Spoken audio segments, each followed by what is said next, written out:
যে বাংলাদেশের প্রত্যাশার কথা বলা হচ্ছে, আমরা প্রায় শুনি যে সবাই একটি সুখী সমৃদ্ধ বাংলাদেশ গড়তে চান। সবার আকাঙ্ক্ষা এটি, যেটি আজকে নির্ধারণ করা হয়েছে যে নাগরিক আকাঙ্ক্ষা। এই আকাঙ্ক্ষাটা কিন্তু খুব সিম্পল, যদিও আমরা অনেকগুলি শব্দ সেখানে আমরা সন্নিবেশন করি, কিন্তু মানুষের আকাঙ্ক্ষাটা কিন্তু খুব সাধারণ। মানুষ খুব সাধারণভাবে জীবনযাপন করতে চায়, শান্তির সাথে, স্বস্তির সাথে, এবং দুবেলা দুমুঠো খেয়ে পড়লেই যেমন, এবং শান্তিতে যদি তার বাচ্চাটাকে স্কুলে পাঠাতে পারে, তার অধিকার যদি সে শান্তিতে স্বস্তিতে প্রয়োগ করতে পারে, এটি বাংলাদেশের মানুষের সাধারণ নাগরিকের আকাঙ্ক্ষা। কিন্তু যেহেতু বৈষম্যমুক্ত সমাজের কথা বলা হচ্ছে, ছাত্ররা আন্দোলন করেছে একটি বৈষম্যমুক্ত বাংলাদেশ প্রতিষ্ঠা করবার জন্যে, এবং যে বৈষম্যটি দীর্ঘকাল থেকে বাংলাদেশে প্রতিষ্ঠিত, তো সেই বৈষম্য দূর করতে হলে আমি মনে করি আমাদের কিছু কালচারের কিছু পরিবর্তন ঘটাতে হবে, আমাদের কিছু মানসিকতারও পরিবর্তন দরকার। যদি আমরা মানসিকতার পরিবর্তন না ঘটাতে পারি, তাহলে পরে আমরা সরকার কোনো পরিবর্তন, কোনো সরকারই সেটা করে দিতে পারবে না। যেমন আমাদের মধ্যে খুব বেশি কিছুর প্রয়োজন নাই, দু তিনটি জিনিস যদি আমরা ধারণ করতে পারি, তাহলে পরেই বাংলাদেশে এই পরিবর্তন সম্ভব নাগরিক হিসেবে। আমরা যদি কমিটমেন্টে ঠিক থাকি যে এই দেশ আমার, এই দেশের আলো বাতাসে আমি বড় হয়েছি, এবং এই দেশকে একটি বাসযোগ্য একটি আবাসস্থল হিসেবে আমি রেখে যেতে চাই, এটি যদি, এই কমিটমেন্টটা যদি আমার মধ্যে থাকে, এবং আমি যদি লোভকে সংবরণ করতে পারি, আমার যদি একটু হলো যে পার্সোনালিটি রাখা, আমাদের দেশে আবার পার্সোনালিটি আবার ভিন্ন সংজ্ঞা আছে। আমরা যিনি একটু বেশি অ্যারোগেন্ট তাকে আমরা বলি পার্সোনালিটি, আর যিনি একটু সহজ সরল তারা আমরা বলি প্যাকো, মানে উদার। তো এটি অবশ্য ভিন্ন আলোচনা, কিন্তু আমি মনে করি এই দু তিন জিনিসের যদি আমাদের সমন্বয় ঘটে, তাহলে পরে এই বাংলাদেশের কিন্তু মানুষ সহজ সরল, এটা ঠিক, কিন্তু কিছু মুষ্টিময় উপরতলার মানুষ তারা নিজেদেরকে প্রিভিলেজ ভাবেন, এবং প্রিভিলেজ ভাবেন বলে বাংলাদেশে এই বৈষম্য তৈরি হয়। সুতরাং প্রথমেই আমি মনে করি যে আমাদের যে নাগরিক হিসেবে আমাদের সকলের দায়িত্ব, যেমন একটি শব্দের প্রতি আমার আপত্তি আছে, আমার হয়তো অনেকে আমার সঙ্গে দ্বিমত পোষণ করবেন, যেমন আমরা বলি বিশিষ্ট নাগরিক। বিশিষ্ট নাগরিক বলে আমি আমার একটা জায়গায় নিজেকে অবস্থান নিয়ে যাই, এবং বাকি সবাইকে আমরা সাধারণ নাগরিক বলি, কিন্তু আমরাই আবার সমমর্যাদার কথা বলছি, সমতার কথা বলছি, এবং সাম্যের কথা বলছি। নাগরিক মাত্রই হবেন সকলেই সমান, এখানে বিশিষ্ট অথবা সাধারণ এই তারতম্যটি করাটা বোধহয় মোটেই সমীচীন নয়। এই পরিবর্তনটাও আমাদের দরকার, এবং নাগরিক যে মাত্রই যাতে ভাবে যে আমি সমমর্যাদা এবং সমতার ভিত্তিতে এই ভূখণ্ডে আমার বাস করার অধিকার আছে। এবং যতক্ষণ পর্যন্ত আমরা নিজেদেরকে প্রিভিলেজ না ভাববো, আমাদের একটা শ্রেণী আছেন আমাদের সমাজে, সে তারা অর্থবিত্তের মালিক হোক অথবা সরকারি কর্মকর্তাই হোক, তারা নিজেদেরকে একটা প্রিভিলেজ ভাবতে শুরু করেন। কিন্তু মনে রাখতে হবে, যে সচিব, যে কর্মকর্তা, যে পুলিশ অফিসার, তিনি যাকে প্রিভিলেজড ভাবছেন, বাংলাদেশে একটা ভিআইপির সংস্কৃতি গড়ে উঠেছে। কিন্তু মনে রাখতে হবে এই সাধারণ মানুষের ট্যাক্সের পয়সায় আপনাদের বেতন হচ্ছে। সুতরাং এখানে সকলেই সমান। আপনি দেখবেন খুব ছোট ছোট জিনিস আমি প্রায়ই বলি, আমরা অনেক সময় মনে হবে যে আমরা পাশ্চাত্যের উদাহরণ দেই। আপনি যদি কোনো প্রয়োজনে কোনো একটা পুলিশ স্টেশনে যান, ব্রিটেনে বলেন, আমেরিকায় বলেন, ওই পুলিশের লোক কিন্তু আপনাকে দেখেই বলবে, how can I help you sir, আমি আপনাকে স্যার কিভাবে সাহায্য করতে পারি। কিন্তু আপনি এখানে একটা পুলিশ স্টেশনে যান, দারোগা বাবু ওয়েট করবে, কতক্ষণে আপনি তাকে স্যার অ্যাড্রেস করবেন। তো এই যে বিভাজন, এই যে একটা তারতম্য সমাজের মধ্যে গড়ে উঠেছে, এটিও দূর করতে হবে। ছোট ছোট জিনিসগুলোকে যখন আপনি অ্যাড্রেস করবেন, এবং এই জিনিসগুলি যদি দূর করবেন, যদিও আমরা এটা ঐতিহ্যগতভাবে আমরা প্রায় 200 বছর শাসিত হয়েছে ব্রিটিশদের দ্বারা, আমাদের মধ্যে এক ধরনের প্রভু ভক্তি আছে। আমরা বিদেশি দেখলেও আমরা এক ধরনের মনে করি যে তাদের প্রতি একটু বোধহয় আলাদা শ্রদ্ধা পোষণ করতে হবে। যেমন খুব সাধারণ জিনিস, যেমন একটি ব্যাংকের মধ্যে দাঁড়িয়েছি আমি, এক বাংলাদেশি ভদ্রলোক বিদেশে বলেন, এই ভাই আপনার একটু কলমটা দেন তো। তো কলমটা দিলেন, উনি সিগনেচার করে কলমটা দিয়ে অন্যদিকে তাকিয়ে চলে যাচ্ছেন। আমরা ওইদিকে আসেন ভাই, কলমটা দিলেন আপনি, তো এই কলমটা যদি একজন যদি হ্যারি দিত বা টম দিত, আপনি কি বলতেন? না, তা তো বলতাম থ্যাংক ইউ। তাহলে আপনি এটা ধন্যবাদ বলার প্রয়োজন মনে করলেন? না, আপনি তো দেশি মানুষ। এই যে আমরা এই যে কৃপণতা, দেশি মানুষ বলে তার প্রতি শ্রদ্ধা পোষণ না করা, তার প্রতি রেসপেক্ট না করা, বরং দেশি মানুষ বলে আমি তাকে বেশি শ্রদ্ধা পোষণ করব। তারপরে আমরা অনেক সময় হাসতে জানি না। যেমন আসসালামু আলাইকুম কে বলে হুম হুম, এই যে সংস্কৃতি, এই সংস্কৃতির দূর করতে হবে। আপনি আমাকে একজন সালাম দিচ্ছে, সে রিসিপ্রোকাল, সে ভাবতেই পারে যে আমি একটু হেসে ওয়ালাইকুম সালাম বলবো, কিন্তু এটাও আমরা করতে চাই না, আমরা কার্পণ্য করি। কিন্তু অনেক বড় বড় নেতা দেখবেন যে তো আপনি যখন এই সংস্কৃতি যখন ধারণ করবেন না, লালন করবেন না, আপনি কি করে সমাজ পরিবর্তন করবেন? সুতরাং এই বিষয়গুলোকেও আমাদের ছোট ছোট জিনিসগুলোকে অ্যাড্রেস করতে হবে। যাই হোক, আমি ওইদিকে যাচ্ছি না। আমি যেটা বলতে চাই যে আমার এক্সপিরিয়েন্সের, আপনারা আশা করছেন যে হয়তো আমি একটু আমার এক্সপিরিয়েন্স শেয়ার করব। যে অনেকে মনে করতে পারেন, ধারণা করতে পারেন যে যুক্তরাষ্ট্র, অনেকে বলেন বিশেষ করে এই পার্শ্ববর্তী রাষ্ট্র ইন্ডিয়া, রাইট উইং মিডিয়া সকলেই কিন্তু একটা নিউজ ফিড করার চেষ্টা করছে যে এই রেজিম চেঞ্জের পেছনে আমেরিকা রয়েছে। আমার জানা মতে এই রেজিম চেঞ্জের পেছনে আমেরিকার কোনো ভূমিকা নাই। এদেশের আবাল বৃদ্ধ বনিতা তাদের তাজা রক্তের বিনিময়ে এদেশের দ্বিতীয় স্বাধীনতা তারা অর্জন করেছে। সুতরাং এখানে এটি হলো এক ধরনের কথার কথা। আমেরিকা যেটি করেছে, আমেরিকাতে কিন্তু দুটো বিষয় এক করলে চলবে না। ইউনাইটেড নেশনস এটি কিন্তু একটি ইন্টারন্যাশনাল প্ল্যাটফর্ম, এটি একটি ক্লাব। আপনিও সদস্য, আমিও সদস্য। বাংলাদেশের যেমন সমান মর্যাদা, যুক্তরাষ্ট্রের তাই, যদি এখানে সিকিউরিটি কাউন্সিল আছে, ভেটো ক্ষমতা আছে। আর হচ্ছে স্টেট ডিপার্টমেন্ট, সেটি হচ্ছে যুক্তরাষ্ট্রের, তারা পলিসি নির্ধারণ করে। জাতিসংঘ এবং যুক্তরাষ্ট্র আমরা সকলেই জানি, আমরা এক করে ফেলছি। আমার যে কাজটি আমি মনে করেছি যে আমার করা দরকার, আমরা পৃথিবীর বিভিন্ন দেশকে আমরা দেখেছি যে যেই দেশগুলো নিগৃহীনের শিকার, যেখানে বৈষম্যের শিকার, গণতন্ত্রহীনতা আছে, রক্তপাত হচ্ছে, তারা তাদের যে অরিজিন, যারা জার্নালিস্ট আছে বা সিভিল সোসাইটি রিপ্রেজেন্টেটিভ আছে, তারা এই জিনিসগুলোকে সামনে এনেছে। এবং অনেক দেশেও কিন্তু এই ভূমিকাটা তারা রাখতে পেরেছে, জাতিসংঘ থেকে অথবা স্টেট ডিপার্টমেন্ট থেকে।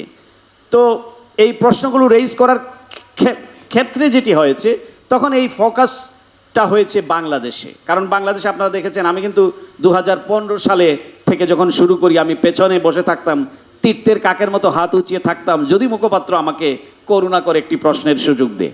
পরে হয়তো দেখেছেন আমার নামধাম, এটাকে আমার সময় লেগেছে, আমার নামধাম ধরে তারা ডাকছে এবং তারা এক ধরনের প্রিপারেশন নিয়ে এই ব্রিফিংগুলোতে আসতো যে বাংলাদেশ প্রসঙ্গে এখানে থাকবে, বাংলাদেশে গণতন্ত্রহীনতা আছে, বাংলাদেশে ক্লাইমেট চেঞ্জের ইস্যুজ আছে, বাংলাদেশের রোহিঙ্গা শরণার্থীর সমস্যা আছে। এবং একজন স্পোক্স পারসন, সে তো আর নিজে কোনো পলিসি নির্ধারণ করে না। যেমন আমি ম্যাথিউ মিলারকে বলছিলাম যে তোমার নাম তো বাংলাদেশ একটা হাউস হোল্ড নাম হয়ে গিয়েছে, কিন্তু সে তো আর পলিসি নির্ধারণ করে না। সে তার যেটি থাকে, তার পলিসি থেকে যেটি দেয়া হয় সেটি সে বলে। অনেকে হয়তো বলেন যে একই প্রশ্নের এই উত্তর দিকে এক কথা তো বারবার বলছে, কিন্তু এর বাইরে সে যেতে পারবে না, কারণ তার সামনে যেটি আছে সেটিই বলছে। কিন্তু যেটা আমরা প্রাইভেটলি করেছি, যে শুধু আমি নয়, আমি আজকে কয়েকটা নাম বলতে হয়, আপনাদের খুব ভালো একজন বন্ধু আছেন, বাংলাদেশের ভালো বন্ধু, তিনি হচ্ছেন অ্যাম্বাসেডর উইলিয়াম বি মাইলাম, যিনি আমার পত্রিকার সম্পাদক, আমি যে পত্রিকায় কাজ করি এক্সিকিউটিভ এডিটর হিসেবে। তিনি যখন এরশাদ সরকারের যখন পতন হয়, তখন তিনি এই দেশের রাষ্ট্রদূত ছিলেন। তার মানে এটা ভাববার কারণ নাই যে আমেরিকা এরশাদ সরকারের পতন ঘটিয়েছে। তো তারপরে আমাদের সঙ্গে আছে জন ড্যানিলুইচ, খুব ভালো একজন কূটনীতিক। আমরা একটা ছোট্ট টিম করে, শুধু বাংলাদেশের ক্ষেত্রে নয়, অন্যান্য যে সমস্ত দেশে ডেমোক্রেসি ভালনারেবিলিটি আছে, আমার মনে হয় বাংলাদেশের চেয়ে একটু কম হবে, বা শ্রীলঙ্কাতেও আমার নামটি যথেষ্ট পরিচিত, এবং ভারতেও। বিশেষ করে আপনারা দেখেছেন যে যখন কংগ্রেসের ফান্ড যখন বন্ধ করে দিল, তারা ইলেকশনের কথা যখন বলছে, কিন্তু প্রধান বিরোধী দলের অ্যাকাউন্টস তারা ফ্রিজ করে দিল। দিল্লির চিফ মিনিস্টার কেজরিওয়ালকে তারা অ্যারেস্ট করলো। ভারতীয় সাংবাদিক কিন্তু অনেকেই আছে, ও তারাও হাসিনার মতো মোদিকে ভয় পায়, কিন্তু কোনো একজন সাংবাদিক এটি প্রশ্ন করলো না যে এই বিষয়টা যুক্তরাষ্ট্র, তোমরা যাদেরকে পার্টনার বলছো, ইন্দো প্যাসিফিক স্ট্র্যাটেজির লিডারশিপ যাদেরকে দিয়েছো, দেশের প্রধান বিরোধী দল যারা লেভেল প্লেইং ফিল্ডের জন্য হাহাকার করছে, তোমাদের কি কোনো প্রতিক্রিয়া নেই? তো এই প্রশ্নের কারণে দীর্ঘ একটি বক্তব্য দিয়েছেন ম্যাথিউ মিলার। তার যথেষ্ট প্রস্তুতি ছিল, আমি প্রশ্ন না করলেও হয়তো তিনি স্টেটমেন্ট আকারে সেটি বলতেন। যার কারণে দেখেছেন যে আমাকে ভারতে কিভাবে আমাকে লাইফ থ্রেট পর্যন্ত আমাকে দিয়েছে। অর্ণব গোস্বামী প্রায় 1 ঘন্টার একটি অনুষ্ঠান বানিয়ে ফেলেছে তার রিপাবলিক টিভিতে। তো এতে করে আমি মনে করেছি যেই সমস্ত জায়গায় গণতন্ত্রের সমস্যা আছে, সেই সমস্ত জায়গাকে অ্যাড্রেস করতে হবে, এবং কোনো বৃহৎ শক্তি বলে, কোনো বড় রাষ্ট্র বলে, তাদের একটু ওয়েল ইকুইপড গোয়েন্দা সংস্থা আছে বলে তাদের চোখ রাঙানোতে আমাদের কলম কিন্তু থেমে থাকবে না, আমাদের মাইক্রোফোন স্তব্ধ হবে না। সেটি আমাদের সেই সেই স্পিরিট, সেই স্পৃহা আমাদের মধ্যে আছে বলেই আমরা এগুলি করতে পেরেছি। তো যাই হোক, যেটি বলছিলাম যে আমাদের প্রফেসর আলী রিয়াজ, আমার যার কথা বলতেই হবে, আমাদের যে ছোট্ট টিমে তিনি অনেক এফোর্ট দিয়েছেন। এমন কোনো মিডিয়া আউটলেট নেই যেখানে তিনি অ্যাপিয়ার হন নাই। কি নিউ ইয়র্ক টাইমস, কি ওয়াশিংটন পোস্ট, সব জায়গাতেই তার একটা বিচরণ ছিল। অর্থাৎ বাংলাদেশের বিষয়টাকে গ্লোবাল প্ল্যাটফর্মে নিয়ে যাওয়ার ক্ষেত্রে এক ধরনের বিষয় আছে যে আপনি অ্যানালিসিস করলেন, বললেন, এটারও একটি অবশ্যই এটার একটা কনসিকুয়েন্স আছে, খুব ভালো কনসিকুয়েন্স। জনমত গঠনের ক্ষেত্রে এটা বিশাল ভূমিকা আছে। ইনস্টিটিউশনগুলো বিল্ড আপের পাশাপাশি যেটি করতে হবে সেটি হলো দীর্ঘদিনের যে আকাঙ্ক্ষা, এই আকাঙ্ক্ষাকে আবার ডিপ ফ্রিজে ঢুকায় দিলে হবে না। সেটি হচ্ছে একটি অবাধ, গ্রহণযোগ্য, ইনক্লুসিভ ইলেকশন। সেটিকেও প্রায়োরিটির মধ্যে রাখতে হবে। ইনস্টিটিউশনগুলোকে রিফর্ম করতে হবে এবং একই সঙ্গে সঙ্গে নির্বাচন রোডম্যাপের পথেও অগ্রসর হতে হবে। আরেকটা জিনিস যদি না করা হয়, এদেশের মানুষ কিন্তু এই অন্তর্বর্তীকালীন সরকারকে ক্ষমা করবে না। সেটি হচ্ছে এই রক্তের বদলা। রক্তের বদলাটা কিভাবে? তাদের জবাবদিহিতার মাধ্যমে। শেখ হাসিনাকে ভারত থেকে এনে তাকে জবাবদিহিতার মুখোমুখি করতে হবে, তার বিচার নিশ্চিত করতে হবে। এবং যতগুলো এই ফ্যাসিস্টের দোসররা যারা এই খুন গুমের সঙ্গে জড়িত ছিল, তাদেরকে উৎসাহ জুগিয়েছে, শেখ হাসিনাকে দানবীয় রূপ দিতে যারা সর্বতভাবে সহযোগিতা করেছে, হোক সে মেম্বার অফ পার্লামেন্ট, হোক সে কোনো কর্পোরেটের দুর্বৃত্ত, যে কোনো বড় গ্রুপ, তাদেরকে আইনের আওতায় এনে জবাবদিহিতার মুখোমুখি করতে হবে। না হলে পরে এই রক্তের সাথে বেইমানি করা হবে বলে বাংলাদেশের মানুষ মনে করে।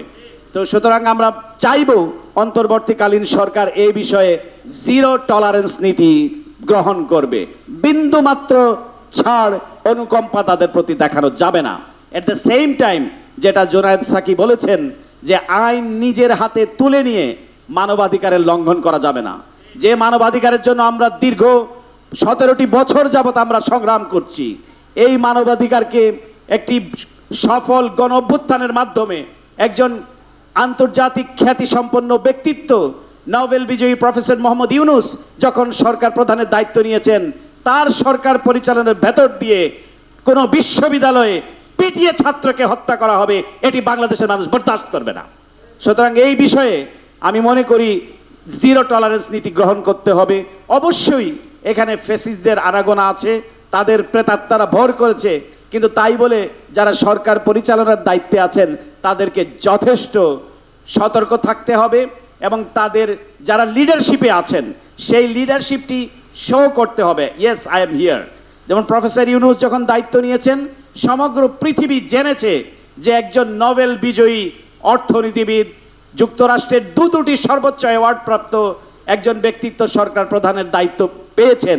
সুতরাং তার টিমমেটরা যারা আছেন, আমি মনে করি তারা অত্যন্ত বিদগ্ধজন, অত্যন্ত পণ্ডিত লোক, নিজেরা দীর্ঘকাল তারা অ্যানালিসিস করেছেন। আমি মনে করি, বিশ্বাস করতে চাই, তারা তাদের নামের প্রতি সুবিচার করবেন এবং মানুষের যাতে আস্থায় বিন্দুমাত্র ঘাটতি না হয় সেদিকেও তারা খেয়াল রাখবেন এবং প্রতিনিয়ত তারা জনগণের পালস রিড করার চেষ্টা করবেন বলে আমরা মনে করি। আর যারা রাজনীতিবিদ আছেন, বিশেষ করে মান্না ভাই সহ বড় বড় রাজনৈতিক দল, আপনাদেরকেও সরকারের প্রেসার গ্রুপ হিসেবে কাজ করতে হবে। আপনাদের ব্যক্তিগত যোগাযোগ আমি বলবো আমার মনে হয় আরেকটু বাড়ানো দরকার। প্রধান উপদেষ্টার সঙ্গে, উনি কিন্তু একজন প্রো পিপল মানুষ, উনি তো এইভাবেই উঠে এসছেন, তার সঙ্গে যাতে নিয়মিত আপনাদের একটা যোগাযোগ থাকে। প্রধান উপদেষ্টার কার্যালয়েও যাতে এক ধরনের একটা সেল করে, যে পলিটিশিয়ানসদের সাথে, রাজনীতিবিদদের সাথে যাতে একটা সেতু বন্ধন তৈরি হয়। কারণ এই সরকারের ম্যান্ডেট হচ্ছে এদেশের মানুষ। যদি এটা বিশেষ ব্যবস্থায় সরকার এসছে, কিন্তু মানুষের জন্যই তো এই সরকার প্রতিষ্ঠিত হয়েছে। আমরা প্রাইভেটলি এটা সরকার কর্তৃপক্ষের সঙ্গে আমরা বলার সুযোগ হয়েছে, পাবলিকলি বলছি, যাতে একটা সেতুবন্ধ রচিত হয়, যাতে পলিটিশিয়ানস এবং সরকারের মধ্যে, এবং এখানে যাতে কোনো গ্যাপ না থাকে, কোনো ধরনের অনাস্থা অনৈক্য যাতে না তৈরি হয়, এটি কিন্তু উভয় পক্ষেই সেটি মানে করা উচিত বলে আমি মনে করি। এবং আমাদের কাজ কিন্তু এখনো শেষ হয়ে যায়নি। আমরা একটি স্বস্তির নিঃশ্বাস ফেলছি। আমরা কথা বলতে পারছি, এটি আমাদের সবচেয়ে বড় অর্জন। কিন্তু এই কথা বলাকে প্রাতিষ্ঠানিকীকরণ করতে হবে, অর্থাৎ মুক্ত মত প্রকাশের ক্ষেত্রে রাষ্ট্র যাতে কোনোদিন বাধা হয়ে না দাঁড়ায় সে অধিকার আমাদেরকে নিশ্চিত করতে হবে। মানবাধিকার যাতে আপহোল্ড হয় সে ব্যাপারে আমাদের সর্বতোভাবে কাজ করতে হবে, এবং জনগণ যেটি করতে পারেনি তাদের যে আমানতদারি জনপ্রতিনিধি নির্বাচন সেটি যাতে নির্ভয়ে নির্দ্বিধায় নিঃসংকোচে করতে পারে সেটি সৃষ্টি করতে হবে। তাহলেই পরেই একটি জন আকাঙ্ক্ষার যে শিরোনাম দেয়া হয়েছে সেটি বাস্তবায়ন সম্ভব। এই বলে এবং যারা এই অনুষ্ঠানটির আয়োজন করেছেন তাদেরকে আন্তরিক ধন্যবাদ জানিয়ে, এবং আমি এই গরমে বক্তৃতা করা মানে আপনাদেরকে একটা পানিশমেন্ট দেয়া, তো আমি এই পানিশমেন্ট যতটুকু দিয়েছি আরও হয়তো আমি দেওয়ার ইচ্ছে ছিল কিন্তু আমি আর দিতে চাই না। আপনারা দীর্ঘক্ষণ এই গরমের মধ্যে যারা আমার কথা শুনলেন সকলকে ধন্যবাদ জানিয়ে, কেন বহির্বিশ্ব বাংলাদেশের ইস্যুতে অ্যাড্রেস করছে এক কথায় উত্তর দিয়ে যে মার্টিন লুথার কিংয়ের একটি কথা আছে, injustice anywhere, threat to justice everywhere. পৃথিবীর কোথাও যদি বিচারহীনতা থাকে, এই বিচারহীনতার সমস্যা কেবলমাত্র ওই দেশের সমস্যা না, এটা সর্বত্র সমস্যা। যে কোনো বিশ্ব মানবতার জন্যে, বিশ্বের গণতান্ত্রিক কামী রাষ্ট্রের জন্যে, সকলের জন্য এটি সমস্যা। এই কারণে সারা দুনিয়া বাংলাদেশের এই কজকে, বাংলাদেশের এই সমস্যাকে অ্যাড্রেস করেছে। আমি যুক্তরাষ্ট্রকে বলেছি, যখন একটি একতরফা নির্বাচন হয়ে গেল, আমি একটু বলে শেষ করছি, তখন আমি যখন তারা ভিসা সি নীতি ঘোষণা করলো, স্যাংশন দিল, কিন্তু যুক্তরাষ্ট্র তখন বাংলাদেশে তাদের অনেক জনপ্রিয় হয়ে উঠলো, সবাই যুক্তরাষ্ট্রের দিকে তাকিয়ে আছে। আমি যুক্তরাষ্ট্রের পলিসি মেকারদের বলেছি যে পৃথিবীর বিভিন্ন দেশে তোমরা উদ্যোগ নিয়েছো কিন্তু তোমরা আনপপুলার হয়েছো, তোমাদের অনেক জায়গায় মানুষ সাপোর্ট করেনি, কিন্তু বাংলাদেশে দেখো প্রতিটি মানুষ তোমাদেরকে সাপোর্ট করছে, তোমাদের জন্য প্রার্থনা করছে। যখন তোমরা বলেছো যে কোনো মূল্যে বাংলাদেশে একটি অবাধ গ্রহণযোগ্য নির্বাচন তোমরা দেখতে চাও এবং তোমরা এটা এনশিওর করবে, সেক্রেটারি ব্লিংকেন প্রাইভেটলি এবং পাবলিকলিও বলেছেন যে হোল ওয়ার্ল্ড ইজ ওয়াচিং, সারা দুনিয়া দেখছে। কিন্তু যখন এটি হলো না, বাংলাদেশে যখন শেখ হাসিনা একতরফা নির্বাচন করলো, তখন আপনারা অনেকেই যুক্তরাষ্ট্রের জনপ্রিয়তা কিন্তু তলানিতে ঠেকেছিল, এবং অনেকে কিন্তু যুক্তরাষ্ট্রের প্রতি যাদের ক্ষোভ আছে সেই ক্ষোভটি ঝাড়তে না পেরে আমার উপরে অনেকে ক্ষোভ ঝেড়েছেন যে আরে ভাই লম্বা লম্বা প্রশ্ন করেন, কথা বলেন, দেখছি এগুলো দেখা আছে যুক্তরাষ্ট্র কি করতে পারে। কিন্তু আমি একটা দিনের জন্য থামিনি, আমি ইউএন সেক্রেটারি জেনারেলকে বলেছি, আমি সেক্রেটারি ব্লিংকেনকে বলেছি এবং পাবলিকলি যে তোমরা এত কথা বললে, ওয়াল স্ট্রিট জার্নাল রিপোর্ট করলো যে বাইডেনের ডেমোক্রেসি প্রমোশন পিছু হটেছে, ওয়াল স্ট্রিট জার্নাল বলেছে, এবং 2+2 মিটিংয়ের কারণে এটি হয়েছে, ওই যে ভারতের এবং এই কারণে। কিন্তু যুক্তরাষ্ট্র বলেছে, আমি প্রাইভেটলিও আমি এটা জিজ্ঞেস করেছি আমাদের জাতীয় নিরাপত্তা উপদেষ্টা, আমাদের বলতে যুক্তরাষ্ট্রের জাতীয় নিরাপত্তা উপদেষ্টা জ্যাক সালিভান সহ অনেকের সাথে কথা হয়েছে যে এটা করলে কি রে ভাই, এটা আপনারা কি করলেন। তখন তারা বলেছে, পাবলিকলি বলেছে এবং প্রাইভেটলিও বলেছে, ন্যাশনাল সিকিউরিটি অ্যাডমিরাল কিরবি, যে যুক্তরাষ্ট্র তার অবস্থান থেকে সরেনি, একই অবস্থানে আছে। আপনারা অনেক তখন হেসেছেন যে অবস্থান আবার কি, শেখ হাসিনা নির্বাচন করে সরকার প্রধান হয়ে গেল, তাদের অবস্থান পরিবর্তন হয়নি, এটা আবার কি, শেখ হাসিনা তো থাকবে অনাদি অনন্তকাল ধরে। তো সুতরাং যুক্তরাষ্ট্র কিন্তু চেয়েছে যে জনগণের আকাঙ্ক্ষার যাতে বাস্তবায়ন হয়, এটা বলেছে যে কোনো মূল্যে জনগণের আকাঙ্ক্ষার বাস্তবায়ন দেখতে চায়, এবং জনগণের আকাঙ্ক্ষার বাস্তবায়নও বাংলাদেশে 5ই আগস্ট হয়েছে বলে শেখ হাসিনা তাদের নির্ধারিত, তাদের কোট করছি যে তাদের স্বামীর, তাদের পররাষ্ট্রমন্ত্রীর ভাষায় তাদের স্বামীর দেশে চলে গিয়েছে। তো যাই হোক, এই শেখ হাসিনাকে তাকে জবাবদিহিতার আওতায় আনতে হবে, প্রত্যেককেই জবাবদিহিতার আওতার এনে একটি সব প্রতিষ্ঠানগুলোকে সুচারুভাবে যাতে কাজ সম্পাদন করতে পারে, ভালো ভালো মানুষগুলো যাতে এই সরকারের সাথে সম্পৃক্ত হতে পারে তার ব্যবস্থা করে, যাদের কমিটমেন্ট আছে, গার্ডস আছে, কারেজ আছে এবং দেশপ্রেম আছে, এই সমস্ত মানুষকে নিশ্চয়ই সম্মেলন ঘটিয়ে প্রফেসর ইউনূস তার নামের প্রতি সুবিচার করবেন, যেভাবে তার নামের খ্যাতি সারা দুনিয়া জোড়া